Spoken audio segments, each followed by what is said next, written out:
오늘 제목이 나의 유산은 무엇 이렇게 붙였어요. 유산, 내가 남길 유산은 무엇인가 생각해보는 시간 되었으면 좋겠습니다. 네, 이사야 선지자는 교만과 음란과 무지의 도성이었던 이제 바벨론의 말로는 고독과 공포만이 깃든 지옥의 정경과 같다고 그렇게 예언했습니다. 기억나시죠? 계속 그 얘기를 하고 있으니까. 이는 악인들의 마지막 거처가 어떤 곳인지를 보여주는 예표라고 할 수 있습니다. 지옥이죠, 한마디로. 바벨론에 대한 하나님의 맹렬한 저주에 대한 예언, 이것이 바벨론을 향해서 부어졌습니다. 예언이 되어졌습니다. 이어서 또다시 이사야 선지자는 이스라엘의 회복을 예언했습니다. 그런 후에 하나님께서 야곱을 긍휼히 여기시며 이스라엘을 다시 택하셨다는 것이죠. 쉽게 설명하자면, 그러니까 이스라엘 백성을 긍휼히 여기셔서 그렇기 때문에 그들을 포로로 삼고 압제하고 있던 바벨론은 필연적으로 멸망을 따르게 된다라는 것이지요.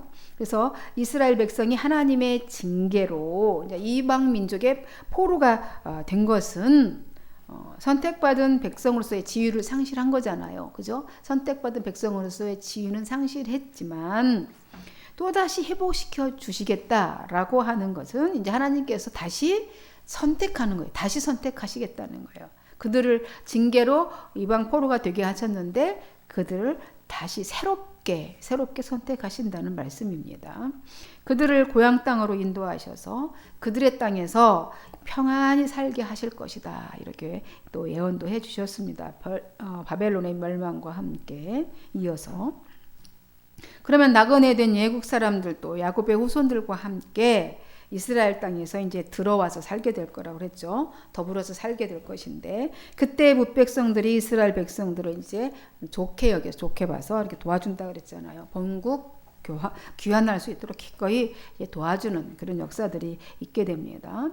그런데 그 것뿐만이 아니라 이 지위를 회복시켜 주니까 이제 그 노예되었던 처지였었잖아요. 바벨론 포로가 되었던 처지했던 자가 사로잡혀가 있었던 그런 처지가 압제당했던 그런 자가 이제는 그들을 노예로 삼고 사로잡을 수 있고 주권자가 될 수 있도록 그렇게 새롭게 선택하셔서 지위를 회복시켜 주신다는 것입니다. 하나님의 자녀로서의 지위를 회복시켜 주시겠다는 거예요. 그동안 얼마나 고통스럽겠습니까? 그 압제와 그 사로잡힘과 그런 노예로서의 삶이 그 한을 이제 풀어주시는 그런 감격스러운 그런 순간을 맞이하게 될 것이다. 이제 이렇게 말씀하시는 거죠. 이 말씀은 우리에게 하나님의 택하신 백성을 향한 하나님의 긍휼, 사랑, 하심 뭐 이런 것들이 얼마나 큰지를 깨닫게 하는 말씀이기도 하지요. 그러니까 하나님은 징계는 하시지만 결국 회복시키시고 긍휼히 여기시고 다시 택하시고 고향 땅으로 돌아오게 하신다는 것입니다. 자기 백성, 택한 백성에 대해서. 이제 그때가 되면 너희가 노래를 부를 거라고 했죠. 어떤 노래를 부른다고 그랬습니까? 왜냐하면 그렇게 압제당해서 해방되어 돌아오면 그 기쁨은 이루 말할 수 없이 클 것이잖아요. 그날에 노래를 지어 부르는데 이제 바벨론의 멸망을 조소하는 노래를 부르겠다고 부르게 될 것이다. 그렇게 불러라, 지어 부르라 그렇게 말씀하셨잖아요. 그죠? 예, 그렇게 향하시는 것은 하나님의 주권을 찬양하는 거죠. 보통 이제 패권국에 대해서 조소하고 그걸로 끝나지만 그렇게 행하신 하나님을 결국은 찬양하는 겁니다. 찬양하라는 거예요. 그리고 이제 교만한 자의 종말이 얼마나 비참하게 졌는지를 얼마나 비참해졌는지를 묘사하고 있습니다. 그들이 얼마나 비참하게 됐냐면 음부에서 깜짝 놀란대잖아요. 죽어서 이제 사망의 그 무덤에 음부에 내려갔는데 그 무덤에서 깜짝 놀란대요. 왜냐하면 바벨론 왕이 그 음부에 떨어졌기 때문에 거기에 있던 자들이 먼저 있던 자들이 있었다고 그랬잖아요. 영웅들 뭐 다른 근왕들이 있었을 거 아니에요. 바벨론이 제국이었으니까 예상치 못했던 일인 것이죠. 놀라워했다는 것이죠. 바벨론 왕이 어떻게 지옥에 왔을까? 깜짝 놀란 거죠. 얼마 전까지만 해도 뭐 하늘 높이 치솟아 있었잖아요. 뭐 교만이 해도 하늘 높이 떨어질 줄도 몰랐는데 해처럼 위에 올라가 앉아가지고 바벨론 왕의 권세가 어떻게 이렇게 음부에까지 떨어지게 되었는지 너무 의아스럽고 놀랐다는 것이죠. 음부가 놀랬대요. 그 지역에 있는 사람들이. 바벨론 왕은 교만에 빠져 자신은 신과 같은 존재로 영원히 영화롭게 할 것이라고 자신도 믿고 있었고 다른 사람들도 그렇게 생각을 했던 것이죠. 그걸 추앙하던 사람들이. 그것은 착각일 뿐이죠. 그 종말은 사망, 무덤, 음부였습니다. 두 번째 음부에서는 또 어떤 일이 있었냐면 조롱을 받아요. 그냥 음부에 떨어진 것이 놀라운 것뿐만 아니라 거기 있는 사람들한테, 거기 있는 영혼들한테 먼저 간 그런 혼령들이겠죠. 거기에 이미 와 있는 다른 영웅들, 또 열방의 왕들도 있었을 것입니다. 그 사망의 자리에. 얘들도 이제 바벨론 왕을 보더니 그 왕보다는 이제 그들도 다 지위를 가졌던 사람들이잖아요. 왕들이니까. 바벨론 왕보다는 좀 떨어져도 그래도 온갖 부귀 영화를 누렸던 자들인데 이제 바벨론 왕도 이제 같은 처지가 되니까 조롱합니다. 조롱하면서 어찌 이런 신세가 됐냐 비꼬죠. 그리고 음부는 어떤 환경이라고 그랬습니까? 막 그 인상을 썼잖아요. 구더기가 그죠? 요로 깔려 있고 지렁이가 이불을 덮어야 되는 그런 환경이에요. 그런 환경에 떨어졌다는 겁니다. 그런 신세가 됐어. 서로 지도 거기 있으면서 서로 비난하는 거죠. 네가 거기 왔냐? 그죠? 영원히 안 올 것 같더니 그렇게 한다는 거예요. 생각만 해도 구역질나고 끔찍하죠. 이것이 교만한 자의 말로였다라고 말합니다. 여기까지 이제 바벨론에 이제 저질렀던 죄악의 유산 결과이지요. 뭘 남겨주었나 바벨론이 끔찍하죠. 이게 바벨론 왕의 최후의 장소였습니다. 그가 갔던 자리, 사망의 자리, 구더기가 요고, 지렁이가 이불인 그런 장소로 떨어졌어요. 그리고 오늘 본문 12절에서 17절에서는 이사야 선지자가 이제 바벨론 왕조가 망하게 된 원인, 그 원인이 뭔지 이제 신학적인 관점으로 이제 설명을 해주고 있습니다.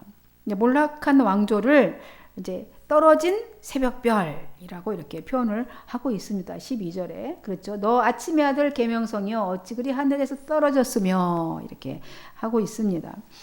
너 아침의 아들 계명성이여 많이 들어봤죠. 바벨론을 너 아침의 아들 계명성이라고 합니다.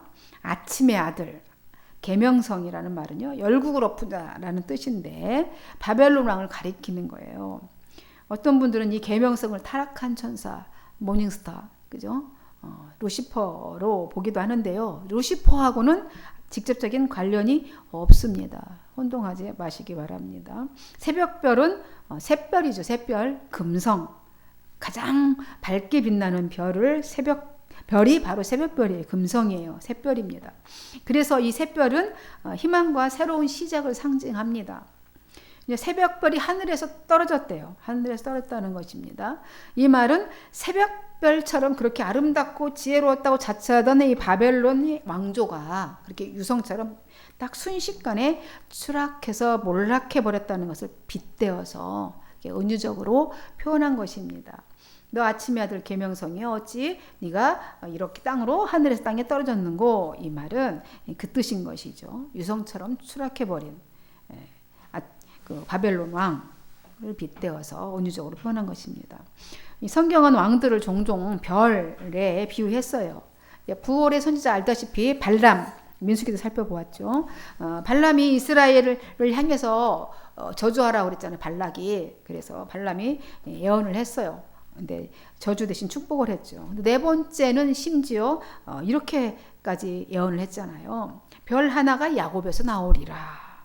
이렇게 얘기했습니다. 바로 메시아가 올 것을 얘기한 것이죠. 그리고 동방박사는 유대인의 왕을 경배하러 별을 보고 왔다 이렇게 했어요. 그리고 바벨론의 급작스러운 이 멸망이 이렇게 놀라운 힘과 이 아름다웠던 바벨론의 그 화려했던 번성했던 그 아름다움을 가지고 하늘에서 떨어지는 것 이것을 별로 비유했다는 것입니다. 왜 바벨론이 이런 꼴을 당하게 됐는지, 바벨론 왕조의 그 의식, 사상을 들춰내고 있는 것이 오늘 13절, 14절이 그렇게 드러내고 있어요. 뭐라고 얘기하냐면, 네가 네 마음에 이르기를 내가 하늘에 올라 하나님의 무별 위에 내 자리를 높이리라. 내가 북극 지폐의 산 위에 앉으리라. 이런 마음을, 이런 꼴을 당하게 된 이유, 바벨론이 그런 꼴을 당하게 된 그런 의식과 그런 사상이 뭔지 들춰내는 것이에요. 13절, 14절에. 이제 고고학자들이 보통 이 바벨론을, 그 고대 도시들을 이렇게 발굴하잖아요. 고고학자들이. 그랬더니 바벨론의 그 비문에는 아주 그냥 자화자찬, 자기네들의 그 제국에 대한 자화자찬으로 가득했대요. 글들을 보면.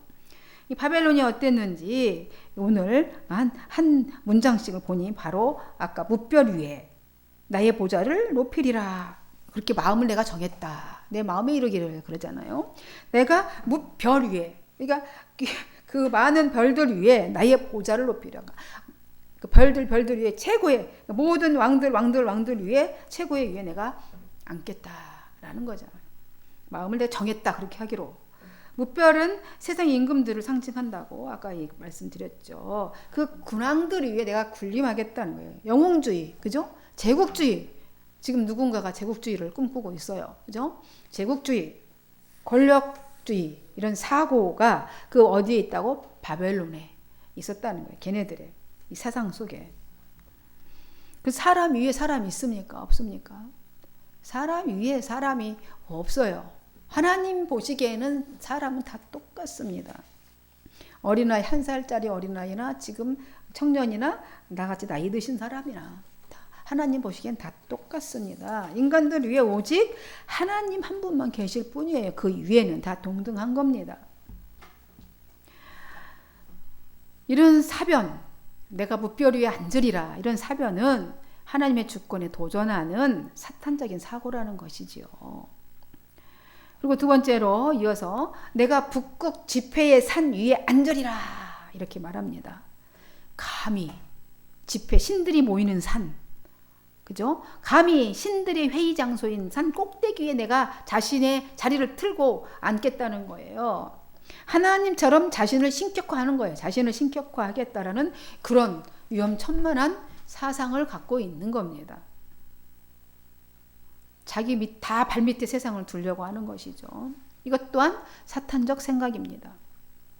기어서 또다시 뭐라고 얘기했냐면 이 14절에 가장 높은 구름에 올라가 지극히 높은 이와 같아지리라. 지극히 높은 이와 같아지리라. 이렇게 말합니다. 구름보다 더 높은 곳으로 올라가서 나도 지극히 높은 자와 같아지리라. 이렇게 말해요.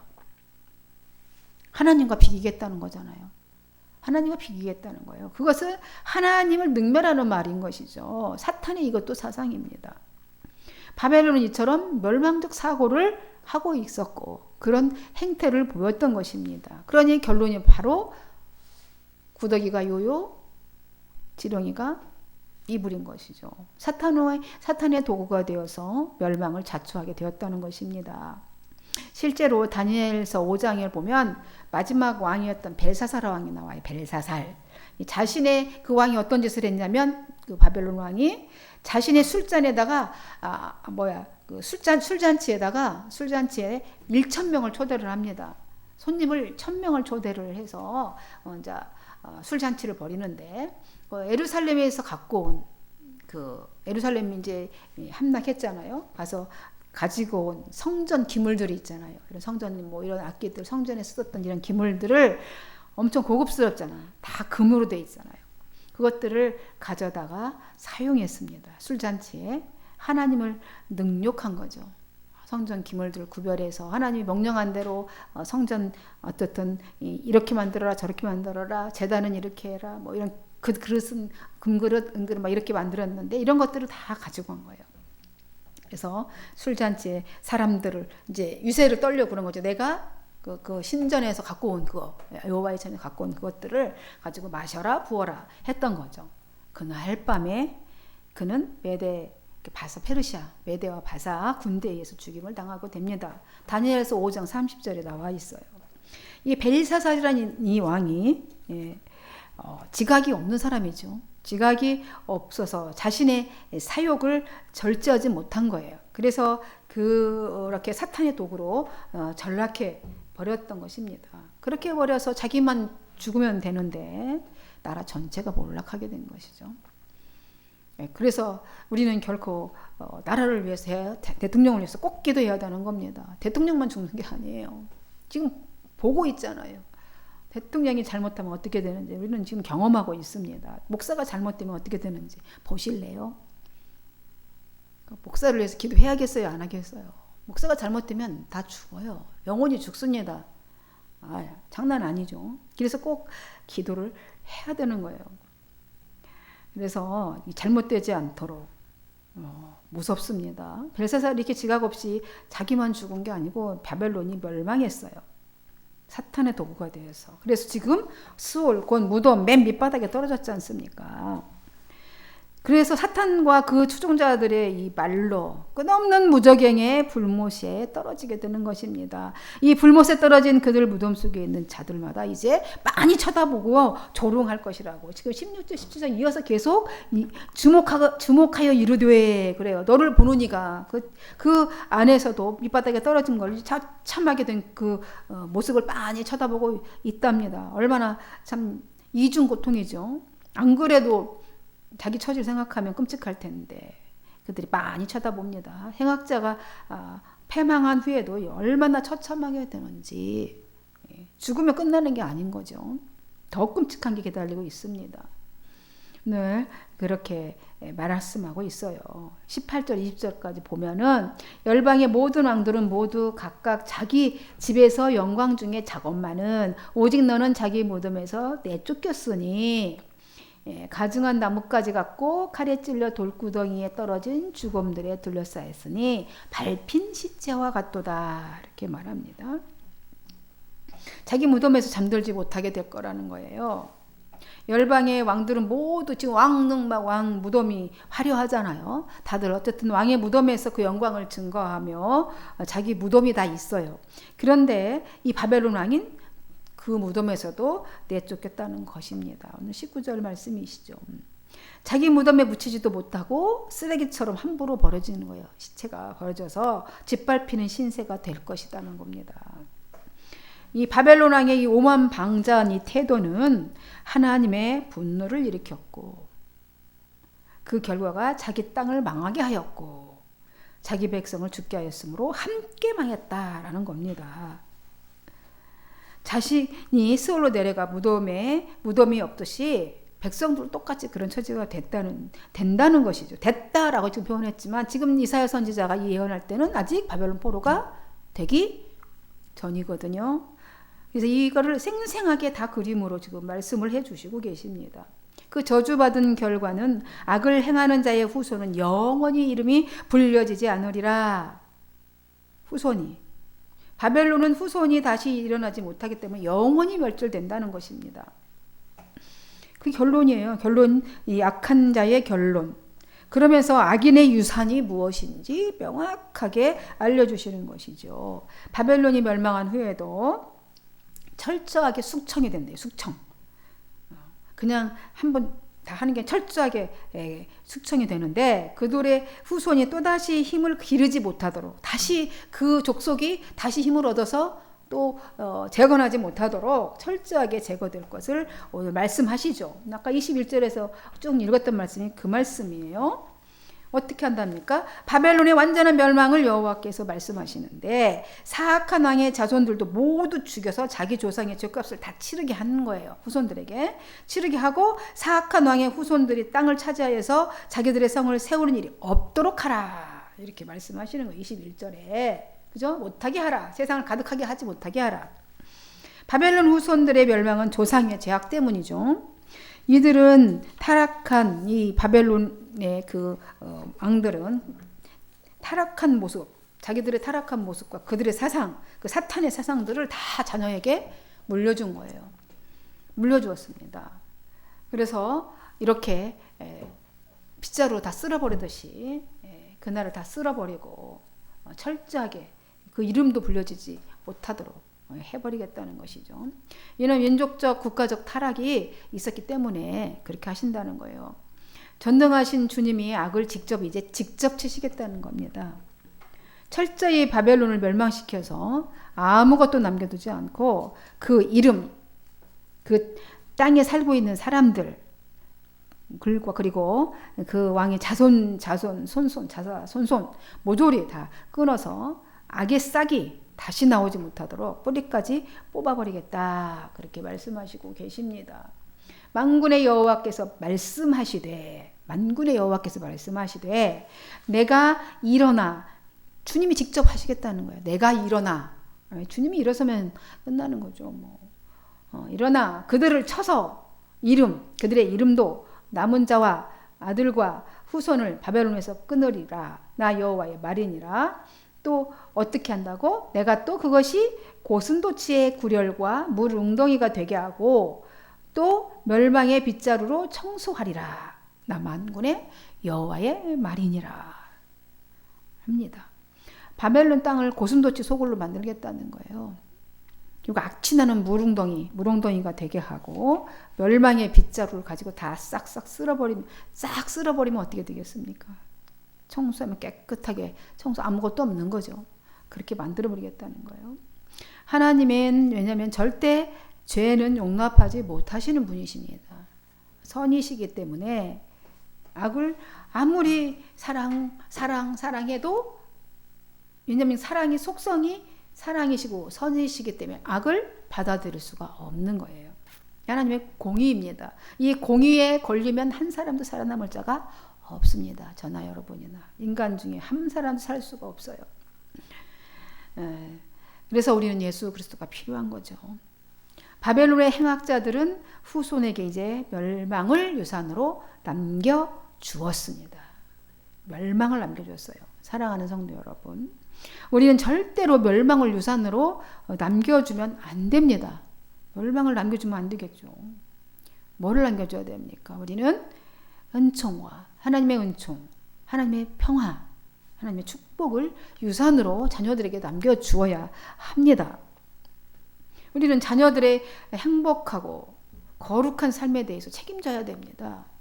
먼저 태어나서 부모가 되었다는 것은 자녀들의 행복과 그 거룩한 삶에 대해서 책임져야 되는 것이죠. 이런 유산을 남겨주는 것을 목적으로 사는 삶을 그렇게 사는 그런 목적을 두고 사는 나 자신도 축복을 받는 것입니다. 그렇게 사는 것이 자체가, 이것이 우리를 향하신 하나님의 뜻인 것이에요. 어렵습니다. 하나님은 사람을 너무 사랑하시기 때문에, 나를 사랑하시는 그 하나님은 오늘도 계속해서 말씀하십니다. 제발 내가 줄 복을 좀 받아가라 하시면서 항시 그 복을 손에 쥐고 대기하고 계시는 것이죠. 못 받는 것은 왜 못 받을까요? 생각을 해보셔야겠죠. 항시 복 주려고 대기하고 계시는 분이 하나님이신 것입니다. 복 받을 짓을 하면 바로 주시는 거예요. 바로. 이게 뭐예요? 복이. 말씀. 오늘 말씀을 듣고 말씀대로 지금 행하는 겁니다. 이것이 하나님이 우리에게 줄 복의 조건인 것이죠. 어떻게 보면 가장 쉬운 것일 수 있고, 하나님을 사랑하면 가장 쉬운 거예요. 그러나 사랑하지 않으면 가장 어려운 것이죠. 가장 어려운 것이죠.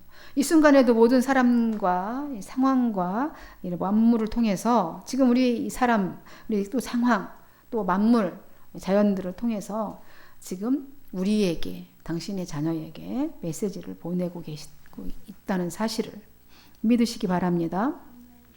이 복을 우리도 받고 또 우리 후손에게도 유산으로 남겨줍시다. 아멘. 여기 끝이 아니에요. 기도하겠습니다. 하나님 감사합니다.